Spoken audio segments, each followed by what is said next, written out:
Bom dia. Vocês vão enjoar esta caneca, né? Vocês vão ver que ela é a minha cara, tá? Com o passar do tempo, vocês vão entender por que eu uso esta frase. Tem café.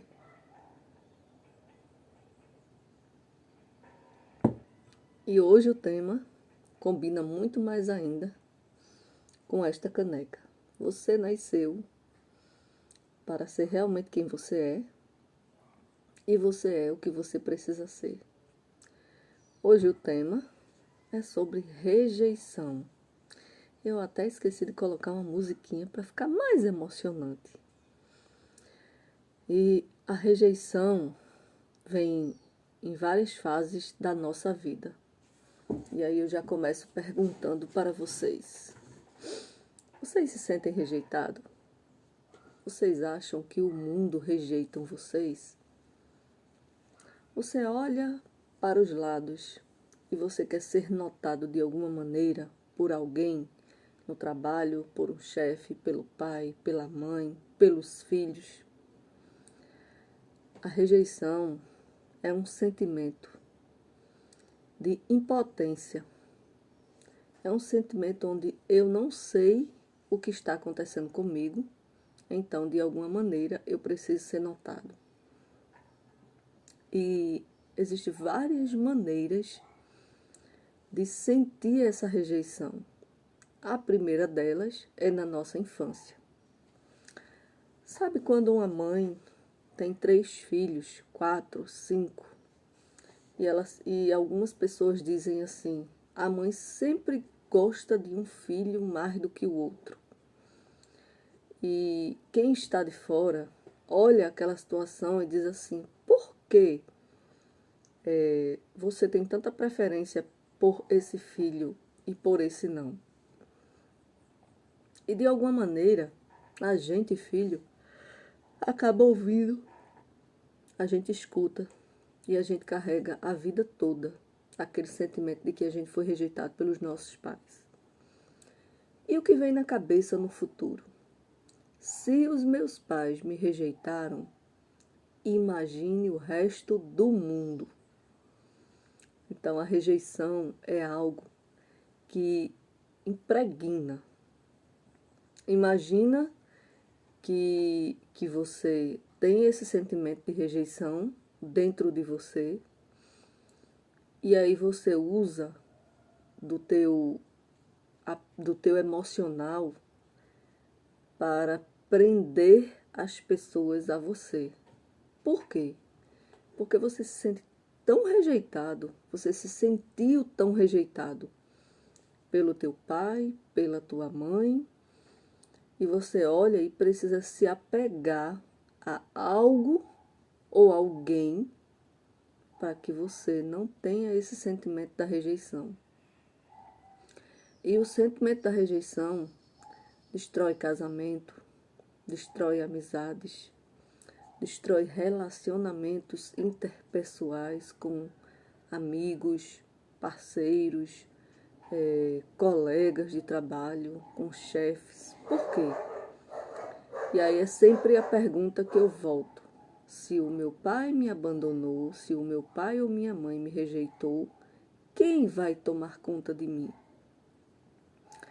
E há muito tempo eu ouvi uma frase do pastor Cláudio Duarte, que ele dizia o seguinte: você precisa se amar tanto, cuidar tanto de você, olhar tanto para você como criatura de Deus, e é independente do que você acredita, da tua religião, que a falta de um pai, um namoro, um casamento, um emprego, não te deixe triste.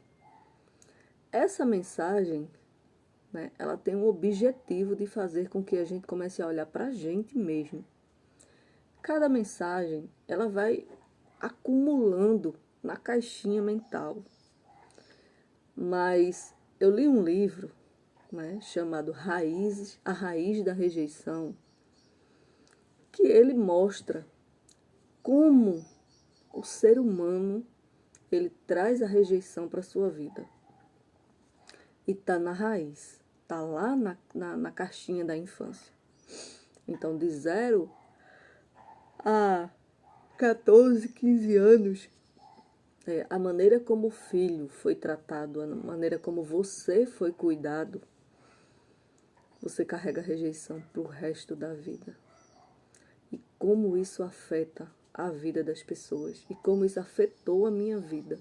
Esse sentimento de ser rejeitado. A rejeição, ela gera uma ansiedade e uma codependência do outro. Sabe quando você se sente rejeitado pelos seus pais? Você coloca a responsabilidade na mão dos teus amigos, na mão dos teus colegas, na mão do teu chefe, na mão de um namorado, na mão de um parceiro, na mão do teu esposo. Por quê? Você coloca a responsabilidade para que ele cuide de você ou ela, para que ele entenda o que você está passando. Só que como entender uma pessoa que tem o sentimento da rejeição impregnado nela, que carrega esse sentimento da rejeição? Como a pessoa consegue entender uma pessoa que é rejeitada? E é muito interessante falar nesse tema hoje, porque há algum tempo eu ouvi de uma pessoa a seguinte frase: quando você estiver curada da tua maior dor, você vai começar a levar a mensagem para as pessoas. E todas as vezes que eu falava em rejeição, que eu sentia a rejeição, vinha um sentimento de incapacidade. E eu achava que eu era a única criatura do mundo que tinha esse sentimento de rejeição. Até que eu comecei a me deparar com algumas pessoas que, por mínimos detalhes, se sentem muito mais rejeitados do que eu. E eu passei por uma situação com um cliente, onde o cliente contou a história dele, e eu ouvi, claro. Me falou o que tinha acontecido na infância, como foi a vida, tal. Porém, essa pessoa tem uma história de superação, mas continua carregando a rejeição impregnada nela. Mesmo que você se supere, para que você entenda e vença a rejeição, é necessário ter muito amor próprio. E o que aconteceu com essa pessoa? Ela contou toda a história dela, mas ela esqueceu apenas esse detalhe: de olhar para ela. Olhar para ela que, se ela passou por tudo aquilo, é que ela tinha um propósito. E sabe o que eu vejo muito também? É que as pessoas como um todo colocam a sua rejeição nas mãos de Deus. E muitas vezes dizem assim: oh Deus, porque eu me sinto tão rejeitado? Faz com que isso melhore em mim. Ó Senhor, por que eu sou rejeitado? Ó Senhor, por que eu tenho esse sentimento? Então é muito fácil colocar nas mãos de Deus a rejeição. É muito fácil eu encontrar o culpado pelo sentimento de rejeição que eu tenho. É muito fácil eu colocar na mão do outro o sentimento de rejeição. E muitos pais, né, eu vou tocar agora na parte dos pais, muitos pais grudam, essa é a frase, nos seus filhos, porque eles colocam a expectativa de que aquele filho não vai rejeitar o pai. Porque eu sou pai, porque eu dei a vida, então o meu filho não vai me rejeitar. E a árvore que dá fruto não come seu fruto. Quando você é um exemplo para o teu filho, independente do que você faça na vida, o teu filho ele sempre vai ter o poder de escolha. E se ele decide se afastar de você por alguma coisa, por questão de trabalho, de estudo, ele não está te rejeitando. Ele está seguindo a vida dele. E qual a melhor coisa que um pai tem Hoje eu, como mãe, eu entendo que ver o seu papel no mundo é quando eu olho para as minhas filhas e digo assim: precisa apenas aparar algumas arestas, mas já está pronta para o mundo. Ao invés de eu olhar para minha filha e dizer assim: eita, está crescendo, vai me abandonar. E eu tenho encontrado pessoas falando esta frase: eu faço de tudo pelo meu filho, eu faço tudo pelo meu filho. Mas hoje, quando ele tornou-se adulto, ele me abandonou. Eu fiz de tudo pelo meu filho, e quando meu filho tornou-se adulto, ele disse para mim que eu não o amei. Eu fiz de tudo pelo meu filho. Tudo, tudo, essa é a frase. Eu fiz tudo pelo meu filho. E quando meu filho cresceu, ele chegou para mim e disse que eu não o amei o suficiente. Por isso que ele se envolveu com droga, se envolveu com roubo, por isso que ele foi preso. E eu me sinto culpada pela frase que o meu filho disse. E eu me sinto culpada, eu não estou falando de mim, tá? E eu me sinto culpada porque o meu filho se sente rejeitado. Então eu preciso ser escrava do meu filho e eu preciso estar atrás do meu filho o tempo todo, corrigindo o que ele está fazendo. E aí é onde vem o erro de muitos pais. É achar que tá errado, que ele errou e que ele precisa corrigir o tempo todo. Eu conheço uma pessoa que tem 3 filhos. Os 3 filhos, cada um escolheu um caminho errado. E é bem forte essa história. Uma dessas pessoas chegou para mim e disse que a família dela era amaldiçoada. E aí eu olhei para a pessoa, conhecendo a história, sabendo da história, que acompanhei a história. Olhei para ela e disse assim: fulana, existe uma coisa chamada escolha. E a sua mãe não fez as escolhas certas. Mas eu não quero entrar nesse mérito aqui. Por quê? Se você conversar com a tua mãe, quais foram as escolhas que ela tomou quando ela era lá atrás adolescente, você vai entender que não existe maldição.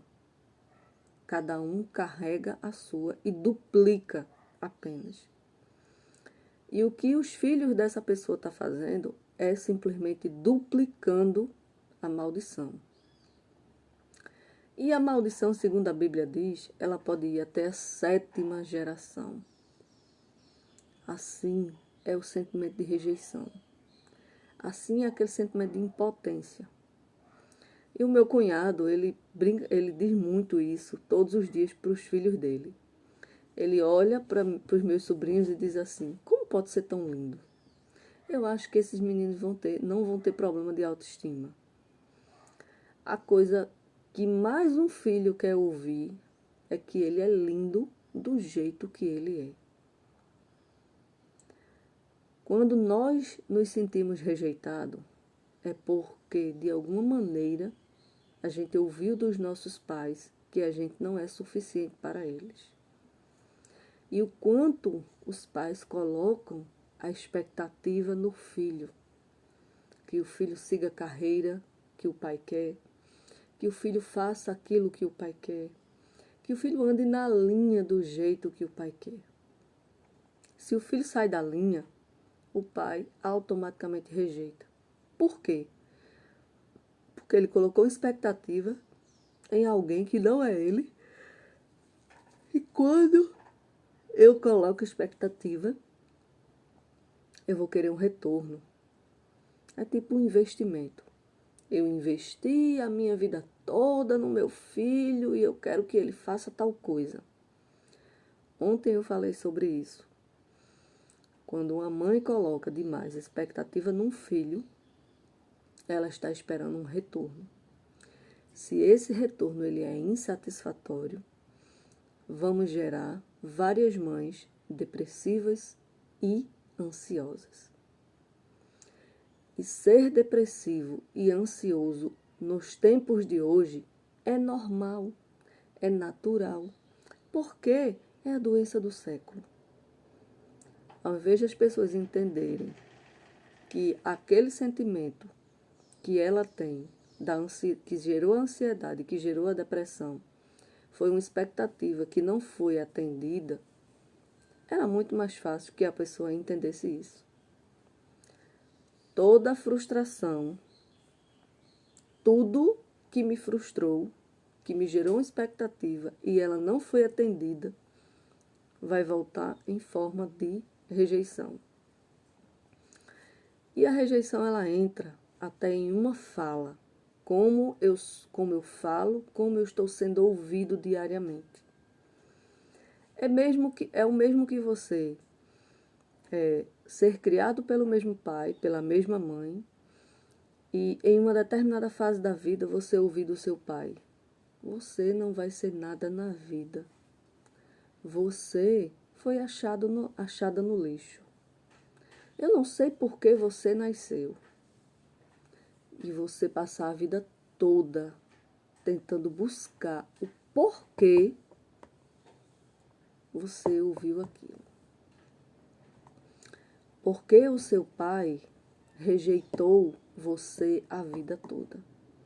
Porque a sua mãe foi negligente a vida toda com você. Sabe que um pai frustrado vai criar um filho frustrado. E por muito tempo eu olhava para a minha vida e para as minhas filhas e dizia assim: meu Deus, o que eu vou fazer para que eu não crie as minhas filhas com o sentimento de que, aquele sentimento que eu tenho da rejeição. E quando eu entrei nesse mundo do desenvolvimento humano, eu achei que eu nunca mais ia ser rejeitada. Aí foi que eu me enganei, porque eu acabei sendo manipulada por algumas pessoas que queriam aquilo que eu tinha, mas como Deus faz tudo perfeito, e eu não estou dizendo que eu sou a pessoa mais inteligente do mundo e que eu tenho os superpoderes do mundo.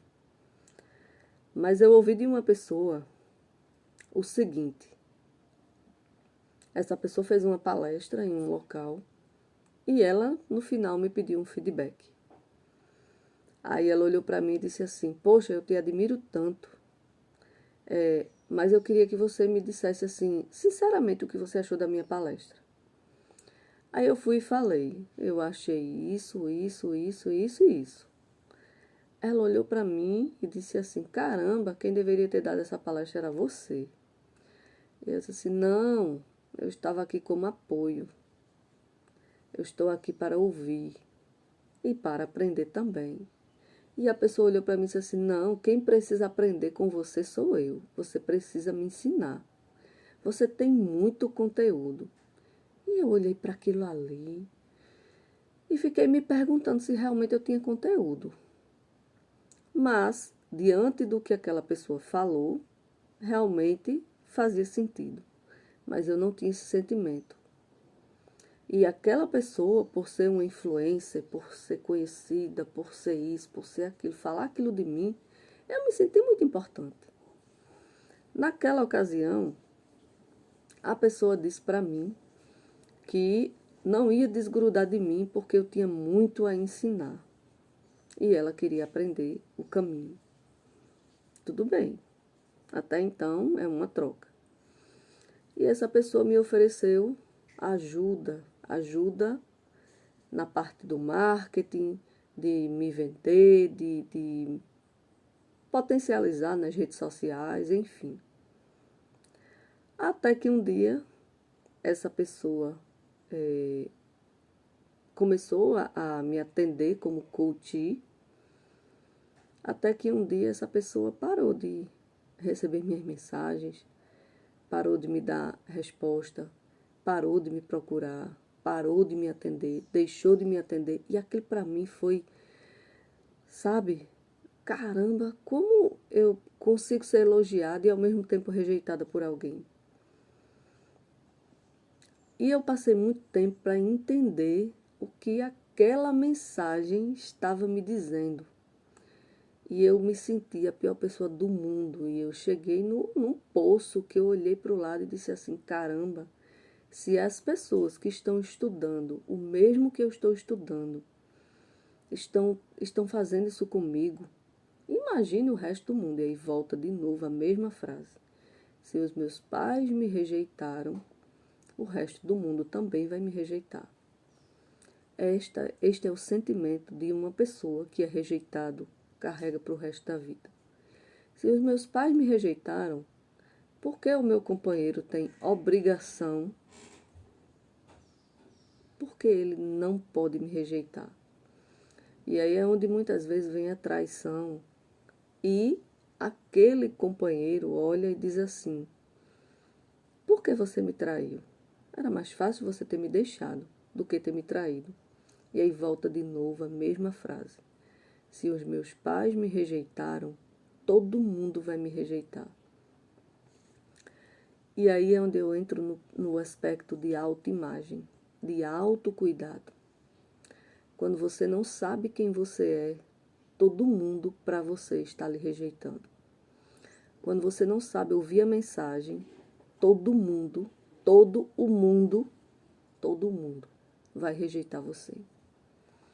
Quando você deixa de ser você para ficar preocupado com o feedback dos outros, você vai ter esse sentimento de rejeição. E isso acontece com os filhos. Quando você cria expectativa demais no teu filho, quando você faz o teu depósito diário e você não recebe o retorno, você vai ter o sentimento de rejeição.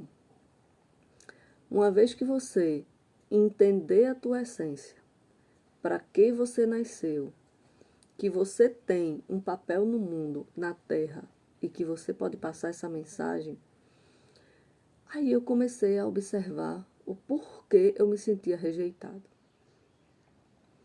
Mas para entender isso, eu tive que cavar muitas camadas. Eu tive que entrar muito fundo em muitas camadas. E hoje, né, ontem eu falei até nessa questão de razão e emoção, de o sentimento à flor da pele. E eu entendi que, por eu ser 48% emoção e 52% razão, preste atenção, eu vou estar sempre pensando muito por que aquela coisa aconteceu comigo. Ao mesmo tempo que eu me emociono, que eu choro, que eu sou sensível, que eu sou frouxa, como eu gosto de usar esse termo, que eu me sinto vulnerável, que eu me abro, que eu converso, que eu quero entender aquilo, eu vou ficar também do outro lado, pensando o que eu posso fazer para passar por aquilo. Eu vou estar do outro lado, gerando informação para o meu cérebro, porque eu sinto aquilo. E aí foi onde eu comecei a cavar a minha história. E aí foi quando uma vez eu liguei para minha mãe e disse assim, mãe, vamos voltar lá há 37 anos atrás? Eu sei que faz muito tempo, mas eu queria entender uma coisa. E aí ela fez, eita, já vem ela.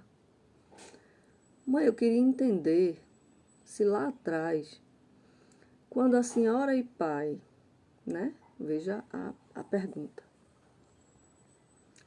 Quando a senhora e pai decidiram ter mais filhos, eu sou a segunda filha, se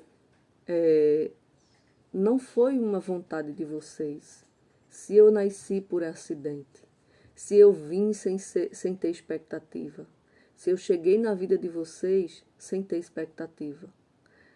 Tinham tido a primeira filha e de repente chegou a segunda. E aí a minha mãe virou e disse assim, não. Quando eu e seu pai tivemos você, quando nós decidimos ter mais filhos, a gente trabalhava em uma casa. Minha mãe trabalhava como doméstica nessa casa e o meu pai como caseiro. E a informação que ela disse para mim foi, esse casal dessa casa só tinha um filho e eles só queriam que eu tivesse um filho, porque era mais fácil. provavelmente minha irmã iria crescer no meio desta família.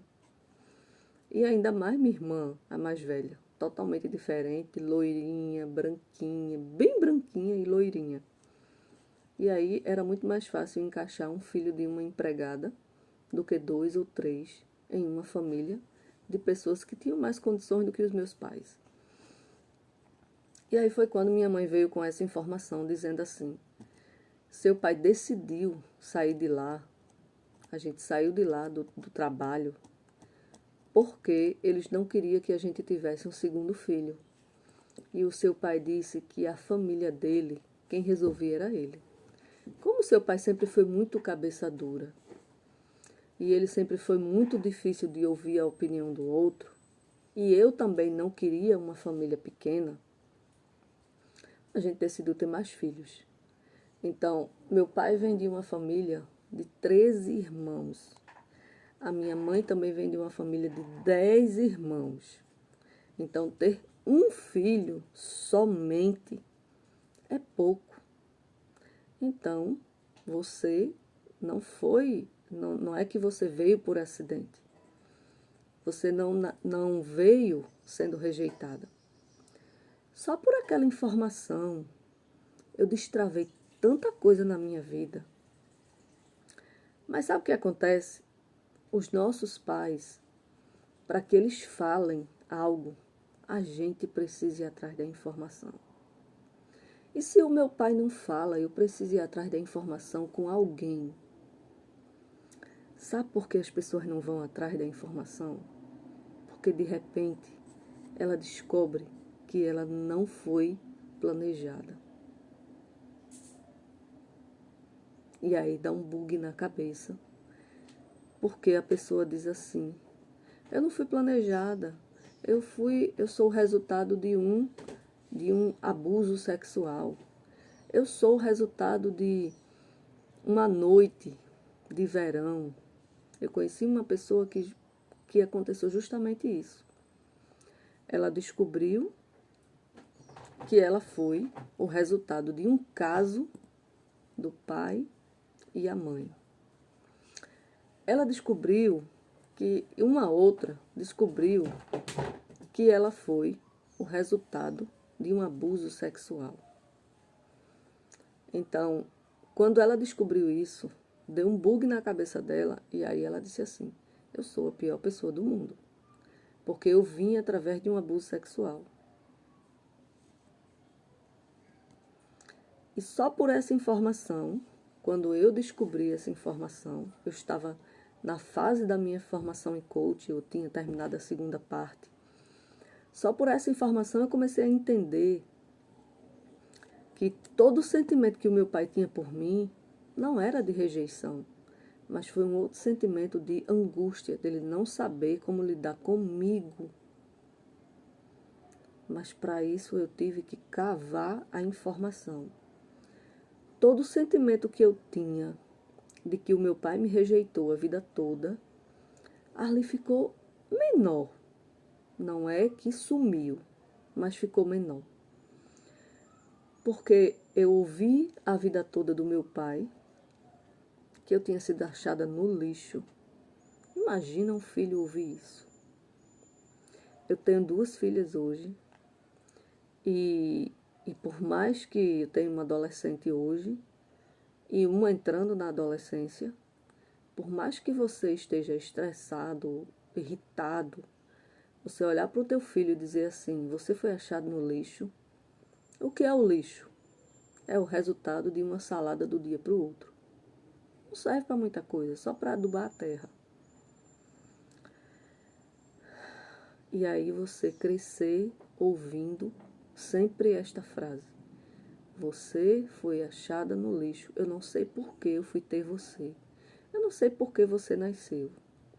Você cresce ouvindo essa história, mas lá atrás, quando você foi gerada, não foi o resultado de um lixo. Foi o resultado de uma decisão. E ter filho é uma decisão muito sábia. Colocar um filho no mundo não é à toa. Se uma mãe que foi violentada estuprada. Foi o resultado de uma noite de verão. Gerou um filho e ela decidiu colocar aquele filho no mundo só pela decisão dela ter gerado você e de ela não, mesmo se ela não te criou. Para mim, seria muito mais confortável se eu ouvisse do meu pai e da minha mãe que eu tinha sido adotada. Eu acho que eu ia sofrer bem menos do que eu saber que eu era filha legítima de sangue, que nasci da barriga da minha mãe. E ela conta a história, né, que eu nasci de parto normal, natural, e quase que eu não chego no hospital, que ela não chega no hospital grávida de mim, que a bolsa estourou no táxi, enfim. E que foi muito fácil para eu nascer. Ela disse que ela não sofreu para que eu nascesse. Ela sentiu contração, teve que levar minha tia para ficar com a minha irmã mais nova, de um lugar para outro, sei lá, não lembro direito, mas eu acho que ela teve que sair de Prazeres para um sítio, um engenho chamado Maranhão, para levar a minha tia, e quando ela voltou, ela desceu do ônibus, sei lá, e ela percebeu que a bolsa dela tinha estourado. Ela entrou num táxi, pediu um táxi e foi para o hospital. E ela disse que não deu tempo nem ela chegar lá e tomar banho. Eu já fui correndo. Então, assim, sou adiantada, resumindo. Então, eu não trouxe sofrimento para minha mãe. A minha mãe, ela não passou muito tempo no parto. Então, qual é o sentimento que eu carregava, né? Eu vim muito fácil para o mundo. Eu não dei trabalho, nem para nascer. Mas o que aconteceu na jornada, né? Toda a angústia que o meu pai viveu na infância, todo o sentimento dele de que ele foi uma criança rejeitada pelos pais dele, ele foi uma criança rejeitada pelos irmãos dele, e alguns tios meus usavam essa frase: Pedro é doido. Porque meu pai, aos 20 anos, aos 19 anos, ele fugiu de casa e resolveu ir para São Paulo, viver a vida. O típico menino do interior que quer aventurar na vida e que quer ter algo para contar lá na frente. Então foi isso que aconteceu. Pelo meu pai ter saído, ter ido embora, até uma missa, um culto de 7º dia, minha avó mandou rezar porque não sabia onde ele estava. Porque o meu avô queria criar todos os filhos, trabalhando na enxada, no sítio, e meu pai olhava e dizia: eu não quero essa vida, eu quero mais. Então, por essas frases que o meu pai ouvia a vida toda, ele também carregou o sentimento de ser rejeitado. Ele também foi rejeitado. E como amar um filho e como não rejeitar um filho se você carrega em si o sentimento de rejeição? E aí foi onde meu pai colocou toda a expectativa em mim e nas minhas irmãs. No momento que ele percebeu que a expectativa dele estava entrando para uma frustração, ele deu um bug na cabeça dele e ele não sabia o que fazer. No momento que ele percebeu que as dores que ele tinha começaram a se repetir, que a minha filha está indo para a vida, que a minha filha está fazendo faculdade, que as minhas filhas estão indo para o mundo, ele não conseguiu lidar com isso. Então era muito mais fácil ele fazer como o pai dele fez: expulsar os filhos de casa, xingar, maltratar o tempo todo, porque era mais confortável ele ficar sozinho. Ao invés de acolher, entender e amar, ele preferiu seguir os passos do pai, que foi rejeitar. E é uma frase que a gente escuta, né, que hoje eu escuto no que eu estudo, dizendo o seguinte: pais que foram abusados não protegem os filhos de serem abusados. E aconteceu comigo. E só pela informação de eu saber que eu fui planejada já aliviou muito o meu coração. E recentemente, né, eu descobri através da minha irmã que o meu pai ele foi abusado. E falar isso hoje, assim, até sem chorar, é entender que o meu pai, de alguma maneira, ele me rejeitou porque ele não queria abusar de mim. Então aí ele quebrou uma maldição de não abusar de um filho. Porém, né, ele não conseguiu me proteger, ele não conseguiu me alertar das pessoas que poderiam fazer isso comigo. E uma pessoa que se dizia amigo do meu pai tentou me tocar e eu entendi que aquilo ali não era funcional, não era o que eu vivia dentro da minha casa, não era o que os meus tios cuidavam de mim e faziam comigo. Aquilo ali não encaixava. Então eu me afastei automaticamente. Até então, na minha cabeça, aquilo não soava como um abuso.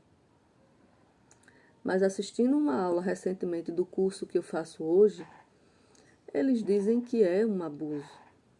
E que aquilo estava, de alguma maneira, eu nunca esqueci disso, mas não soa como um abuso. Por quê?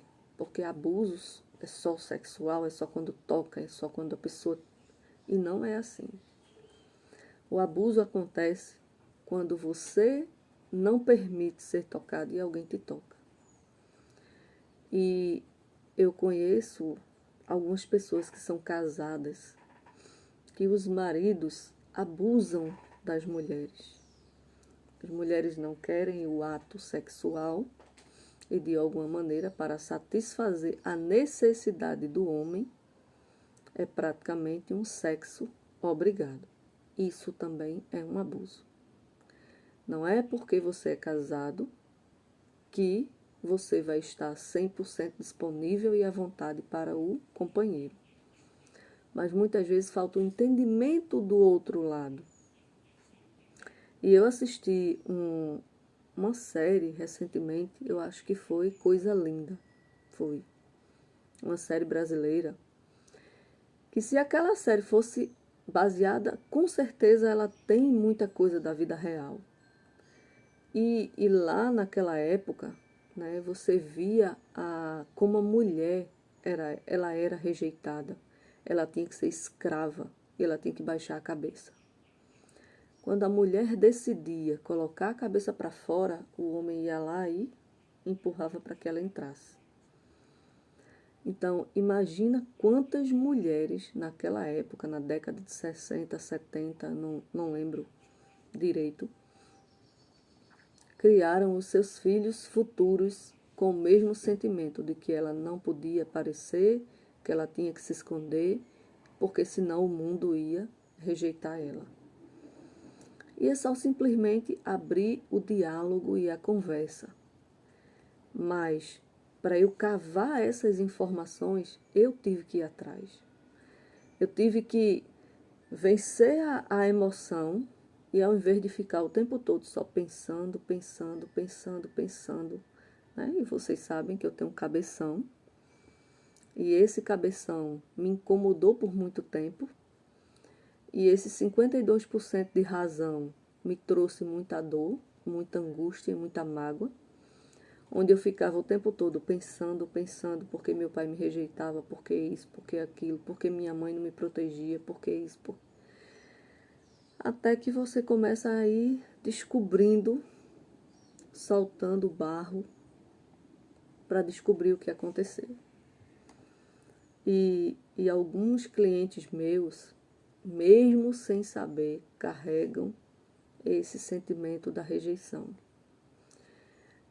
E simplesmente por uma mensagem, hoje eu olho uma mensagem que todos os dias eu recebo, e eu olho aquela mensagem e digo assim: o que essa pessoa está querendo dizer com essa mensagem? Vou ler novamente. E às vezes eu leio essa mensagem 3, 4, 5, 6 vezes. Aconteceu um episódio comigo recentemente, que é até engraçado falar, quando a pessoa ela vai saber que eu estou falando dela, tá? Quando ela assistir esse vídeo completo, se ela assistir, quando a pessoa me respondeu uma mensagem, eu tive que ter muito cuidado em responder de volta. Essa pessoa comprou um curso junto com outra pessoa, porque ela queria entender esse conteúdo, ela queria estudar alguma coisa sobre isso, pelo sentimento que ela tinha realmente de impotência, de que ela tinha que carregar o mundo nas costas. De que ela, tudo que ela passou, toda a mágoa que ela passou, ela estava passando porque Deus quis assim. E ela estava carregando tudo aquilo no corpo dela. E aí eu parei e dei um estalo assim, quando ela falou assim, eu divido o curso com fulano. Eu divido o curso, então por isso eu não ganhei a minha análise. Eu fui falar com ela, né, me incomodou aquilo, e eu disse assim, fulana, como assim você divide o curso? Você vai ter direito à certificação junto com essa pessoa e tal, porque assim, na minha cabeça, me desculpe entrar nesse mérito, mas se você está dividindo o curso, só a outra pessoa vai ter o certificado, só a outra pessoa vai ter o acesso, só a outra pessoa vai ser certificada. E você?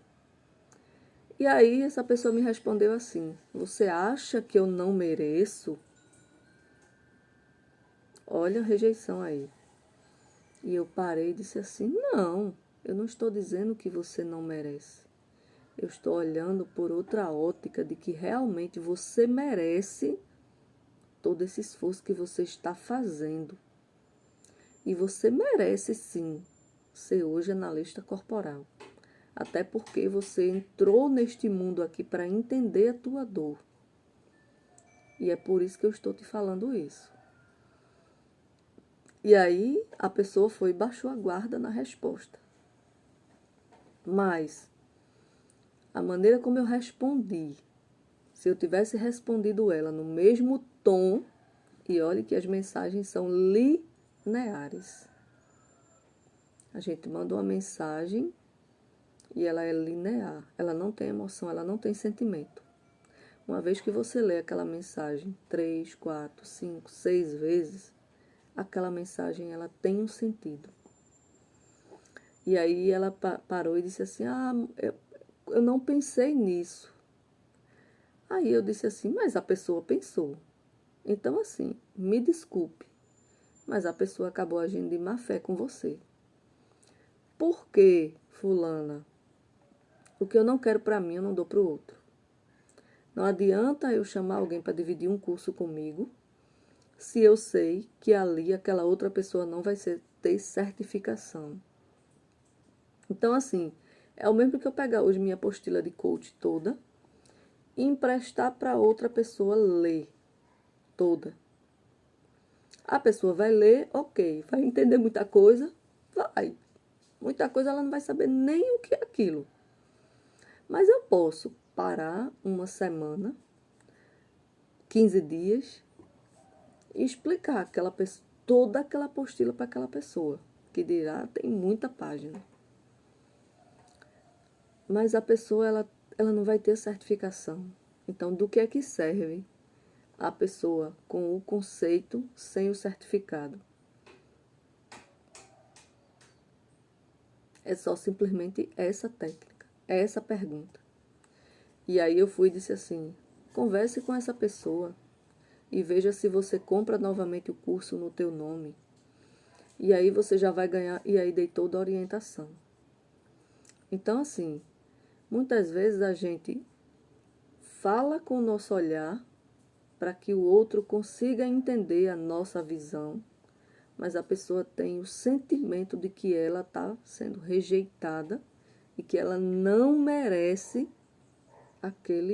aquela coisa, passar por aquele processo. E aí, saber ouvir é um talento, tá? É um talento. E eu tenho muito essa dificuldade aqui, muitas vezes, com o meu esposo, de não saber ouvir. Pelo traço de caráter, tudo que ele faz tá certo. até o momento que cai a ficha, e muitas vezes trabalha o orgulho e não sabe ouvir. Sabe que está errado, mas cala, silencia e acaba carregando para a vida todo aquele peso de não saber reconhecer que está errado, de não pedir desculpa, de não olhar e dizer assim, tá bom, me desculpe. Quando eu estiver errando novamente assim, me corrija. Isso é sabedoria. Isso é vencer a si todos os dias. E no primeiro feedback que eu pedi na vida, foi justamente para ele, que é a pessoa que mais me conhece. Eu ainda cheguei e disse assim, tem certeza que você está dando feedback da forma correta? Tem certeza que você entendeu a ferramenta? Entendi. Tá tudo bem. Mas tem certeza mesmo? Tá bom, tá tudo bem. Então, assim, tudo isso, até um feedback que você espera de um jeito e vem de outro, você acha que tem alguma coisa errada. Só pelo fato de a vida toda, eu carregar o sentimento de que eu estou sempre errada, de que eu tenho que estar me corrigindo o tempo todo, de que eu estou errada, de que eu não estou fazendo o meu papel, de que eu. Então é a questão da identidade, de eu não ter me conectado comigo mesmo. Mas, como eu ouvi, né, essa frase de Paulo Vieira, que a pessoa que mais me conhece é a pessoa que mora comigo, e muitas vezes não é mais o meu pai, não é mais minha mãe, mas é um namorado, é um amigo, é um companheiro, é o marido. Por quê? Porque ali você está na sua essência. Você vai ser muito emocional, mas também muito racional. Uma hora você chora, outra hora você explode. E tá tudo bem. Entender o tic-teco de que a minha razão, está acima da minha emoção, eu achava que era o contrário, eu achava que era a minha emoção que estava acima. Quando eu entendi que a minha razão está acima da minha emoção, aí eu comecei a perceber que eu consigo controlar a minha emoção. E eu só aceito, só recebo aquilo realmente que eu quero receber. E quando hoje eu nem sabia que funcionava assim, mas é interessante demais. Eu achava que eu tinha um defeito de fabricação. Mas quando eu entendi que a minha razão pode controlar a minha emoção, então, quando eu recebo um feedback hoje, que para mim, hoje, tá? E isso eu digo hoje de 6 meses para cá. Vamos dizer de janeiro para cá. Estamos no mês 8. De 8 meses para cá, eu começo a entender que no meu funil, lá embaixo da minha peneira, só passa aquilo que eu quero hoje. Eu vou ter sempre duas opções. Ou eu vou ficar batendo a cabeça, questionando, reclamando, ou eu vou olhar e deixar para lá e deixar que a pessoa bata a cabeça dela sozinha. E isso não é se anular. Isso não é abandonar alguém. Isso é ter consciência de que as pessoas só vão ouvir no momento que elas estiverem abertas para ouvir. E tá tudo bem e tá tudo certo. Hoje eu estou em uma fase onde eu não quero mais provar para ninguém onde ela precisa melhorar. Hoje eu estou provando para mim primeiro. Porque quando eu cuido de mim, eu tenho capacidade de cuidar do outro. E essa fase de querer cuidar do outro o tempo todo, independente de ser o meu esposo ou as minhas filhas, está fora de cogitação. Hoje eu olho primeiro para o sentimento que eu tenho. Quando eu explodo, por que eu explodi? E quando eu estou chorando, por que eu estou chorando? A tudo eu faço pergunta. Porque algumas coisas têm resposta e outras não. Então, quando não tem resposta, tem que soltar, tem que desapegar. Porque senão o tic-tac pega fogo. E quando o tic-tac pega fogo, eu entro naquela síndrome de eu mereço viver tudo que eu estou vivendo. E eu tenho recebido muitas mensagens e eu mereço realmente tudo que eu estou vivendo hoje. Porque diante de todos os sentimentos que eu carreguei de ser rejeitada e de ter sido abandonada e de que o meu pai me colocou para fora de casa e N coisas e de que eu não tive a mesma oportunidade que as minhas irmãs e que era melhor que eu tivesse sido adotada para eu não ter carregado o sentimento de rejeição a vida toda. De uma coisa eu tenho certeza. Hoje eu não coloco expectativa nas minhas filhas. Hoje o que elas escutam é que elas foram projetadas, né? Que elas foram desejadas, que elas foram amadas e que elas podem ter qualquer outro problema, tá? Elas podem reclamar de qualquer coisa, menos que elas não são amadas. E elas podem ouvir, até quando o tic-tac está assim, em choque, elas podem ouvir reclamação, elas podem ser corrigidas, elas podem ser contestadas, como são. Mas elas nunca vão ouvir que elas não são amadas. E só esta frase, de todos os dias, você olhar para o teu filho, olhar para uma pessoa que você gosta, que quer estar perto de você, e você dizer para essa pessoa o quanto você a ama ou o ama, o quanto você decidiu estar do lado dela e que não é um peso estar do lado da pessoa, isso é importante. Só isso já muda muita coisa. E aí aproveita o dia de hoje e se conecta com você. Entenda por que você está aqui neste plano terrestre e entenda por que você teve que passar pelo sentimento de rejeição para hoje mostrar a muitas pessoas que sentimento é esse. Por que você se sente rejeitado?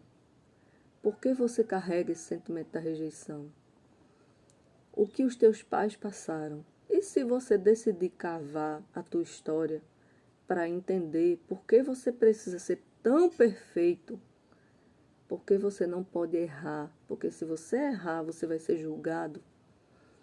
Quando você começa a entender o teu tic-teco, como ele funciona, como você foi projetado. E aí, ontem eu recebi uma mensagem de uma pessoa dizendo assim: eu comecei a lhe seguir através de fulano. Hoje eu não tenho condições de pagar uma consultoria sua. A pessoa já foi logo falando na escassez. Eu não tenho condições. Não foi uma mensagem só que eu recebi ontem, não. Foram 4. Hoje eu não tenho condições de te pagar para uma consultoria sua, mas eu preciso muito da sua ajuda. Você pode conversar comigo? 3 mensagens mais ou menos eu recebi ontem. E aí eu, olá, tudo bem? Até hoje a pessoa não me respondeu. Mas tudo bem, cada um tem seu tempo.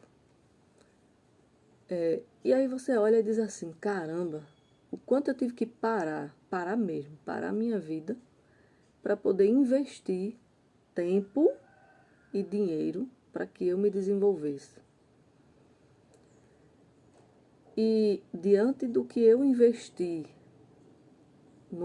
em cursos, se torna tão pequeno perto de uma consultoria, que não é nem uma consultoria, de um atendimento. Se torna muito pequeno. Eu não nego nada para ninguém. Só que tem coisas que eu não consigo entrar mais fundo na vida da pessoa, porque a pessoa precisa passar por técnicas para poder entender por que aquilo está acontecendo na vida dela. E eu nunca, enquanto eu estiver aqui para contribuir, eu nunca vou deixar de passar uma informação correta e dizer aquilo que eu penso. Assim como eu falei sobre o curso, porque era muito fácil eu deixar para lá. Mas essa frase que eu carrego há muitos anos na minha vida, o que eu não quero para mim, eu não dou para o outro. Então eu não vou ficar batendo cabeça. Se alguém hoje vem e me pede alguma ajuda, eu vou fazer de tudo para ajudar aquela pessoa. Ajudar. Porém, eu entendi que as pessoas só vão receber a boia que você joga quando elas estiverem abertas. Enquanto isso, vai ser só uma ajuda. E mesmo que eu fale aquilo que é o correto e não aquilo que é funcional, a pessoa não vai aceitar. Sabe por quê? Porque está sendo de graça. A pessoa só valoriza uma informação quando ela paga por isso. Porque aí sim, ela vai abrir toda a vida dela. Ela vai se permitir ser vulnerável. Não é todo mundo que pede ajuda e se abre 100%. Eu conheço clientes, eu tenho clientes que mesmo aplicando técnicas, sabendo de tudo, toda aquela rejeição, aquela dor, aquela angústia, aquele sentimento que aquela pessoa passa, mesmo eu sabendo de tudo, o cliente ainda se fecha. E aí eu vou com outra técnica e colho mais coisas. E tem cliente que quando você toca numa ferida, e já aconteceu comigo, e eu me perguntei por que aquela pessoa foi embora. E cortou contato, não manda mensagem, mais nada. E eu entendi que eu toquei em um ponto que não era para ter sido mexido, mas eu consegui detectar aquilo naquela pessoa, abri os olhos, fui reprogramado, mas incomodou. Mexeu na rigidez daquela pessoa. E é como se... imagina que um hacker entra no teu computador e ele vasculha tudo e ele descobre todos os teus segredos, aqueles mais ocultos. Quando esse hacker invade o teu computador, o que é que você vai fazer? Você vai mudar de e-mail, você vai mudar de computador, você vai mudar de ID, você vai mudar de tudo. Mas você não quer aquele hacker mais na tua vida. Então foi assim que aconteceu com algumas pessoas, alguns clientes que eu atendi e sumiram, viraram 007. E por muito tempo eu carreguei a culpa. O que foi que eu fiz de errado? Será que aconteceu? E eu fiquei me debatendo, achando que eu tinha sido rejeitada. Até que eu entendi que tem pessoas que vêm para a minha vida para me ensinar alguma coisa e elas vão embora, elas não precisam ficar não. Aí foi quando eu aprendi a soltar mais as pessoas. E é necessário soltar as pessoas para que a gente consiga subir. Sabe o balão? Ele só sobe quando você solta as cordas com os pesos que estão ao redor. Se você ainda não conseguiu identificar por que você está sendo rejeitado, por que a rejeição incomoda tanto você, está na hora de cavar um pouquinho. A rejeição, ela vem de várias maneiras. A rejeição, ela entra na tua vida se infiltrando de várias situações. Amanhã, o conteúdo que eu vou trazer é falando sobre os prejuízos, né? Assim, um pouco dos prejuízos que a rejeição causa na tua vida. O do não avançar, o do não ir mais à frente, porque eu fico presa naquele paradigma, naquela retórica de que eu sou rejeitada, de que ninguém me ama, de que eu não ando para frente, porque a culpa é do meu pai, da minha mãe, e eu fico o tempo todo batendo nessa tecla. Para as pessoas que estão no grupo do WhatsApp, eu vou passar uma atividade agora, e para aqueles que gostaram do conteúdo e tem algum amigo aí que está precisando ouvir alguma coisa sobre rejeição, compartilha, manda teu comentário. Se não quiser se expor, tá tudo bem, tá tudo certo. Não é todo mundo que coloca realmente a cara na internet para falar sobre rejeição. Então, carpe diem. Aproveite o seu dia e até amanhã. Beijo.